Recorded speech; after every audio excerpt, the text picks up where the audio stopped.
All right, ladies and gentlemen, we're here live, okay, on this August 3rd. All right, everybody, I hope you're having a wonderful, splendiferous day today. Can I? Amanda, we can hear you. Can I get sticky notes? Is that unlocked or no? Okay. Oh, it's unlocked. Okay. All right. Anyway, so ladies and gentlemen, we're very fortunate today to have from the lovely state of Arizona. Okay, actually, Charles, you were in the in the Summerlin, not the Summerlin, but the hold on one second. Yeah. Go ahead. Hold on. I've got to. It needs to be.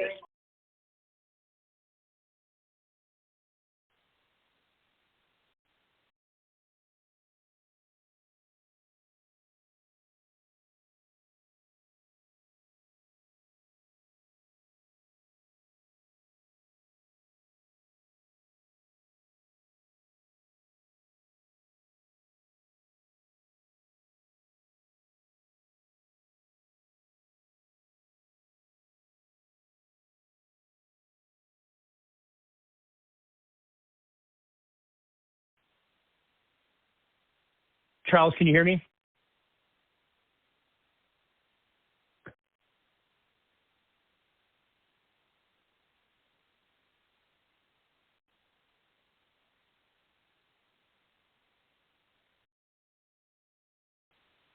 All right, ladies and gentlemen, we are here live, okay, on this lovely August 3rd.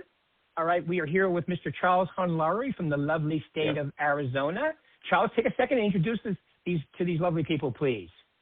Hi, I'm Charles Lowry, and I am in Scottsdale, Arizona. What else am I supposed to say?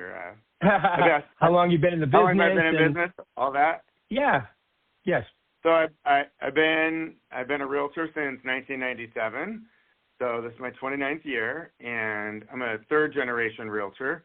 My grandfather started off with his company is Bob Lowry Realty back in 1981, and then my mother became a licensed agent and worked under his brokerage, and then here I am now. Here we go.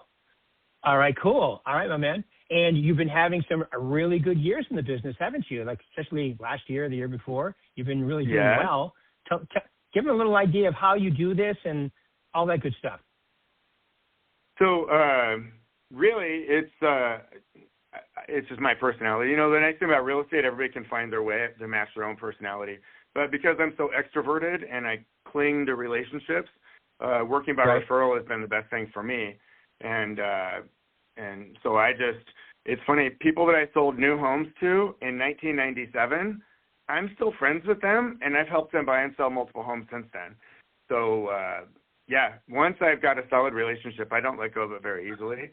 And so, that's been my business. So, I just keep growing by referral that way. Yeah. Right. So just so they understand what that means is you have people you've worked with in the past, and you keep building that list, and you follow up with them, do things like, you're talking about the Brian Buffini method, which is often, I think it's one of the probably the best ways to deal with your sphere, past customers, clients. You keep your pipeline full. You check in with them. You even do some drop-bys, have company, you have maybe get-togethers, right, to, client, where you thank them and have a little get-together at a restaurant or whatever. So give an idea of how you do that to stay in touch with them, please. So I use, you're right, it is Buffini, Brian Buffini, and they have their own CRM, and I have a Buffini coach, and so every 2 weeks they check into my Buffini CRM, and that accountability helps. But my CRM is set up to tell me, prioritize who I'm supposed to call, who I should see, should I send a personal note to somebody, all those kind of things. If it's been too long, it reminds me, hey, don't forget this person. You need to get back to them. And so that's been very helpful, with that. But otherwise, as far as like the pop buys and stuff like that, it just fits my personality. You bring a little gift.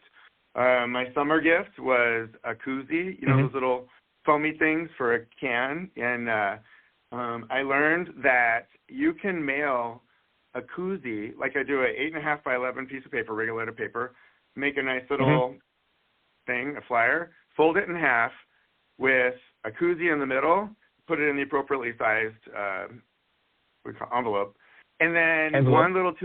one little 2-ounce stamp, and I can mail it anywhere. And it's been so fun because I can mail it, of course, to other states and all that. And then I did regular envelopes for local, and I hand those out in person. And then that's been awesome. I've always done little gifts, little handouts and stuff, but this format has been a lot more fun because it's so much easier to get a lot of people with just a little tiny gift. And so I'm going to start doing it quarterly because it's been so fun and so well received. So we'll have a quarterly pop by / gift that we do, to stay memorable and top of mind. Yeah. So you can mail that with one stamp because it doesn't weigh too much. That's cool. Right. Now it's important. So I got this idea from another realtor in Wisconsin when I received a gift from her, and it had one stamp, and I was excited. I was like, wow, it only takes one stamp. It's one 2-ounce. One 2-ounce stamp, not one 1-ounce stamp. So, but then the other thing I learned, did you know, Rick, you can buy stamps wholesale for less than what you pay at the post office. So that's cool. So I just purchased 300 2-ounce stamps for $69. That's awesome. Makes it super inexpensive to do these little gifts. And then I can print all the printings are free, either here at the office or through the title company. And it's a low budget, easy way to stay in touch with everybody. It sounds like, based on the way you described it, you're also using it for agents in other parts of the countries to send you referrals. Am I correct? I am because I don't just get repeat referral business from clients. I get it from agents out of state as well. Right. I've been working for 20 years, more than 20 years. Oh my gosh, I'm old now. I've been working a long time to build relationships all over North America, and it works because I get. I should probably have figured it out before the call, but I bet half my business comes from out-of-state agents. Close to it, a substantial amount of business comes from out-of-state referrals. Right. Cool. That's such an important thing to do, especially with where you are located in Scottsdale. I mean, it's a big destination from especially California.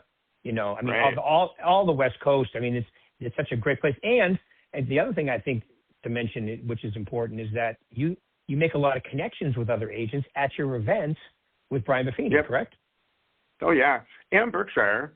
So I kind of like the Berkshire events better than the Buffini events generally. Cool. Maybe it's because I've been going to the Buffini events so much that I know everybody, I know all the things, and Berkshire shakes it up a little bit.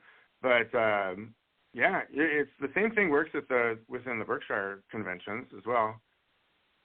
Right. And tell them which ones you go to with Berkshire, because I think it's important for them to know that. Oh, yeah. And it's hard to keep track, Rick. I don't understand, Elite Explosion, Summit, and all the, there's so many of them. Like, I'm going to Summit in Florida in September, and I think Explosion is the other one I like. Was that Laguna Beach last year? Yes, that's the other one. Yep. Yeah. Good. So, but you can't go to all of them. Explosion is the one with Vince. Right, Vince and Troy, right? Yeah, that was awesome. That one's that's the one that got added because he used to do those before he became, the CEO of, Berkshire Hathaway, being Vince, and then Elite and Summit. Those are all Berkshire Hathaway ones as well. So those are good. And the great thing about you going to those is you're a productive agent, and you have to be invited to those. So you got to be a productive agent to get invited. So when you're pressing the flesh and passing out your cards, you're doing it with agents that are very successful. Right. Yeah. Which makes the referral options better. Yeah. Or opportunities, I should say. Yeah. Absolutely. Because they're people like yourself, and you guys are learning from each other, and I think it's great. So let me ask you this. So you started with new construction, and then you got into resale and so forth. What are some of the big lessons that you've had by being an agent as long as you have now? Well, I'm really glad that I started off in new home sales, working for a builder, because of all the training that they have and setting the standards and the bar very, very high. In the regular real estate industry, it's easy to just kind of like get your license, kind of stroll in, and nobody knows what they're doing, and you're wandering aimlessly and all that. When you do new home sales, it is laser sharp focused, and it's focused on making sales right now. So when you're talking to the person, that person needs to result in a sale right now. Not, it's not just, shaking hands and saying hi and, oh, that was nice, and you walk away. Like it's very focused. You're here to make a sale, and then the professionalism, the discipline, putting in the hours, I think is important. It's easy in real estate to just kind of work whenever you want, which means you're going to work a half hour a day or something. And that's not if you want to be, really successful. You got to put in a full day at it, Right. Yeah. And then switching to resale, the nice thing is that I learned how to manage my schedule, that you got to juggle things a little bit more that way. But in a good way, because you're juggling, because you're fitting in some of the things that are your personal priority. And then just figuring out how to keep it all together, balancing then all of it. Yeah. Right. That balancing act between creating new business and maintaining and administrating the business you already have. That's always the juggling act, right? Yeah. Yep. Yeah. So, and you guys do it really well. You have an assistant now too. I do. Alex. Yep. She's amazing. So absolutely. Yep. Yeah. Right. Good. All right. So now, so some lessons, but now some advice. Like, okay, so I'm an agent in today's market, and I'm either a newer agent trying to come out of the gate hot, or an experienced agent who's trying to take it to the next level. Because remember, you've been doing this for a long time, and I'm sure you had years where you knew you could be doing more, and you were frustrated that you weren't. And so, give me some advice. Okay, so if I'm an agent, I want to be as productive as I can be. What are the 3 most important things you tell them to focus on? Well, it's interesting because, Rick, I'm actually having sort of an off year this year, so it's kind of fun to get this question. Like, I'm doing all the right things, and I'm just self kind of analyzing, wondering if it's not, attitude is part of it. Right. Have a good attitude. I don't know. It's funny because sometimes it's just there's an ebb and flow or up and down, and it's not panic. That's normal. Keep doing the things that are going to make you successful and stay the course. Right. And so kind of there where it's no matter how much you do that, it's still there's going to be ups and downs, But I think play the long game. So that's right now it's a little slow for me, but I've been doing it a long time, and I know sometimes it's just slow for the person, and then you get busy after that. You got to play the long game, stay focused on the activities that you can control, making your phone calls and all those things. And then also to never stop learning. I'm huge on AI right now. I think it's an easy way to leverage your time and increase your professionalism with your clients. So, absolutely, you got to stay up on all the latest and greatest. And I think, again, Berkshire is excellent with that. And then the last thing is we're in the people business. So, anytime I start to feel like I get too wrapped up and say my numbers are off or, in my own head, I remind myself it's about the other people. And then I just go and serve my people, whatever way I can, whatever way they need. And boom, it gets my brain right back where it needs to be because it's all about them at the end of the day. If anybody's buying or selling a home, they're going through something. They're a career change, a life change of some kind. And, we sell homes, but, we're also sort of their therapist a little bit, we're guiding them through a challenging part of their life. And it's just good to keep your head on straight and in a good place for that. Yeah. Yeah, that's such a great point because I think we forget that sometimes where, we have a fiduciary responsibility, right? And that fiduciary responsibility says that we put our clients' needs before our own. And I don't know about you, but this is my belief. I believe when your clients and customers and so forth can feel that, they know that, by the way you're talking, the questions you ask, that they're number one and you're not number one, because a lot of agents, you can just tell by the way they do, right? Their social media. Mm-hmm. So, talk a little bit about that, making them number one, because I think when they feel that, they can't help but want to use you and refer you to all their friends and family and so forth, right? Right.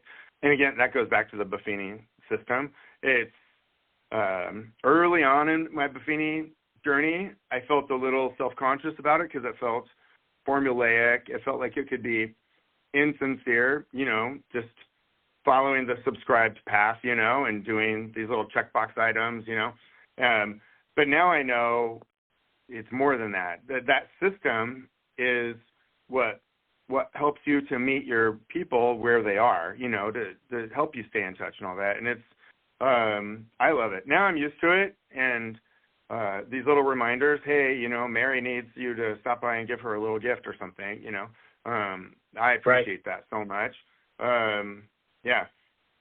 I don't know how you could do it without a CRM. I don't know. CRM, coach, all these things. I don't know how people do it. I don't understand how you can stay on top of things like that,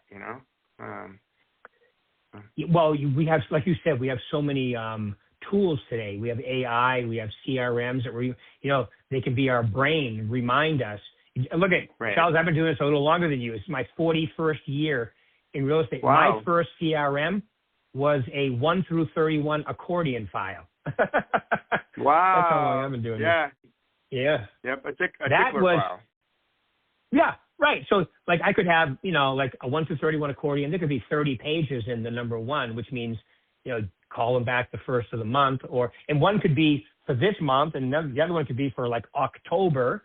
So you got to go through each individual page. But today, you pull up your computer, boom, it tells you, okay, here's the 8 people in your database you need to talk to. It's so organized and efficient, right? If you take advantage of it. Absolutely. Yeah. Yeah.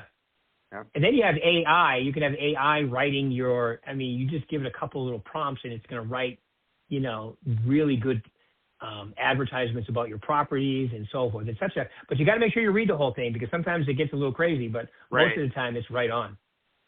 Right. Well, that's why I think no matter which AI program you lean into, I do ChatGPT, stick with it because they learn, the longer you work with that, the more they learn about you and your style, how you like to communicate and all that. And it's I can't imagine switching all the time. You'd lose the history. I've got mine has 3 years of a background with me. And so we get it pretty spot on most all the time initially right out the gate. I still double check everything because you have to, but yeah, it'll learn, it'll get better over time, as you work, the longer you work with it. Cool. And where do you see, like with AI, do you have any opinions as to where you see it's going and how it's going to evolve into, or? Well, I think it just makes sense. Some people love it. Yeah. Go ahead. Yeah. No, some people love it. Some people hate it. I think you were going to say that. Yeah. It's a dangerous game to ignore AI, to fear it and not want to do it.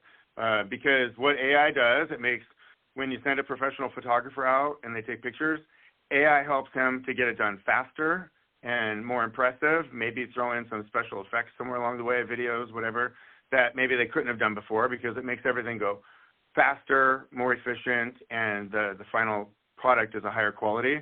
And that works with everything in our industry, including the work that we do ourselves, whether it's creative writing or double checking, proofreading, MLS listing before it goes live or something. I've been using it. I've been experimenting a little bit with AI videos. I just did one where my clients here in Arizona, this is their second home in Arizona, and they want to sell their primary in Washington State. And they said, hey, Charles, we know you know people all over. Anything you do to help get the word out? And I said, hey, is it okay if I make AI video, like a promotional video for social media for it? And, of course, I have to give credit to the listing agent and all that, and I'll get their approval.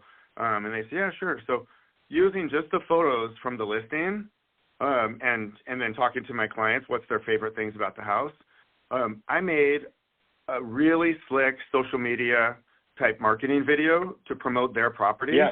And it shows me in the video talking and touting the property and all the benefits of it and all that. Everything was AI, including me. You're looking at me, you're listening to me, all AI, 100% AI. And the clients went crazy for it. My clients were just ecstatic. It got tons of shares.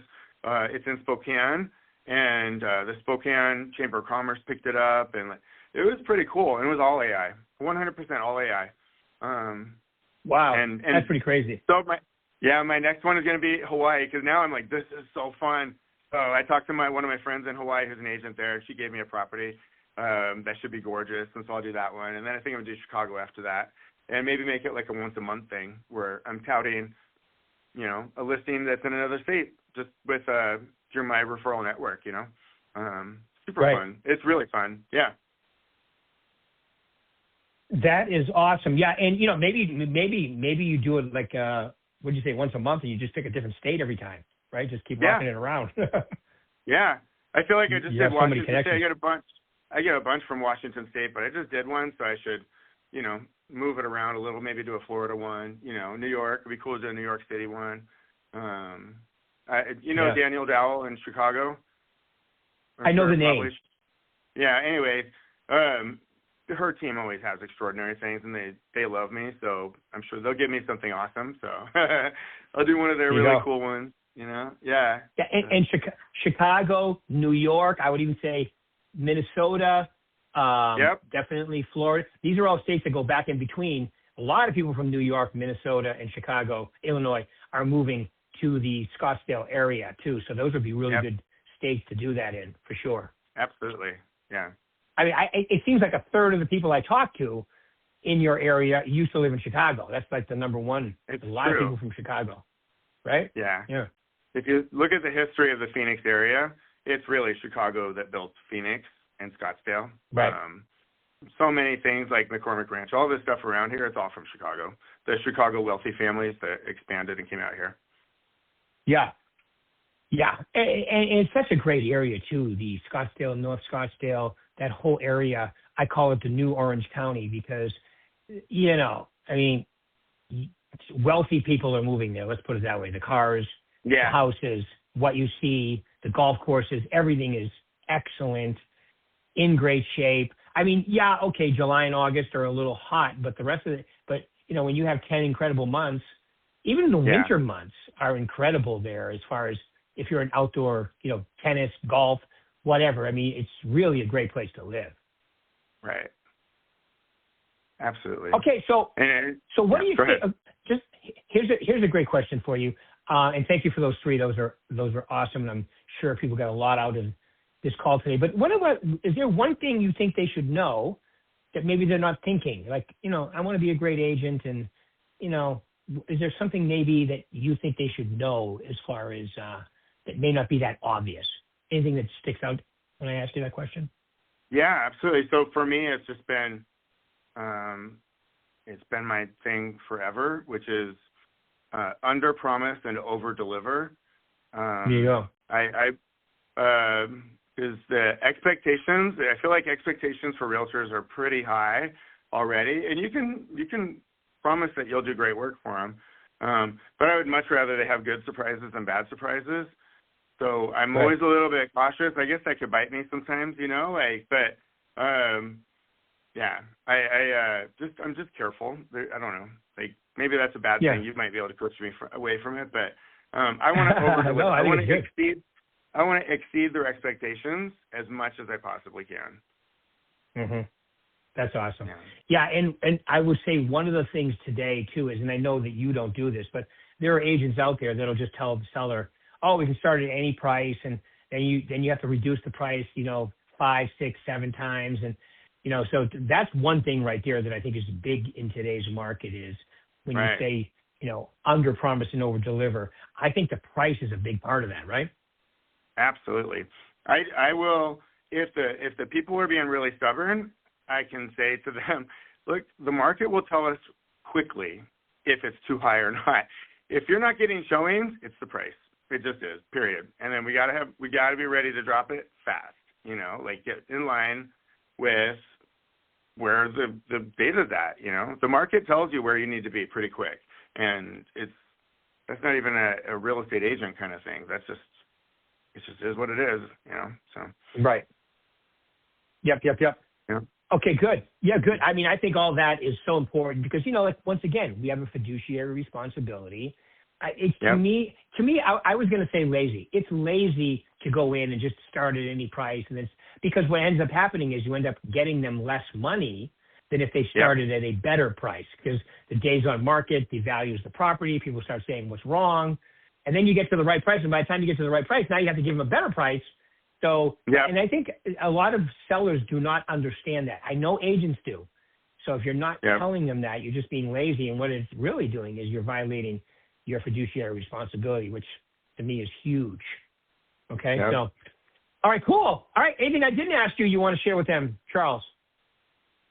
No, it's just the stay the course thing, and make sure you're, just was it always be selling, or no, always be closing, ABC or whatever, don't be afraid to ask for business wherever you go. Yep. That's such a good and that business by referral that you're talking about is such a great way to do it too. But you're right. Like I coach people and they're like, I don't want to be too salesy. That always cracks me up. I mean, look there's obnoxious salespeople and you don't want to be one of those. But reminding people what you do, asking them for business, asking them to, if you have family members and friends and neighbors and coworkers and all of that, will build your pipeline and keep you rocking. Because, ultimately down there, right, Charles, you have to believe you're the best person to help them. I think that's a huge part. Oh, absolutely. Yep. That's not a cocky thing. That's just a confident thing. Confidence in selling, when people can feel it, they want to use you. When they don't feel it, they don't want to use you. Yep. Okay. Awesome. All right, my man. Well, hey, listen, thank you. I just want to say, Charles, thank you for taking your time out today. This has been awesome. I really appreciate you. We've done this before, and I like to do it at least once a year or whatever between Facebook Live and my podcast. So thank you for taking your time out. Keep it rocking. Say hi to Scotty. And we'll do this again. All right, my man? Thank you. All right. Thanks, Rick. Thank you, Charles. Appreciate it, buddy. Of course. Bye.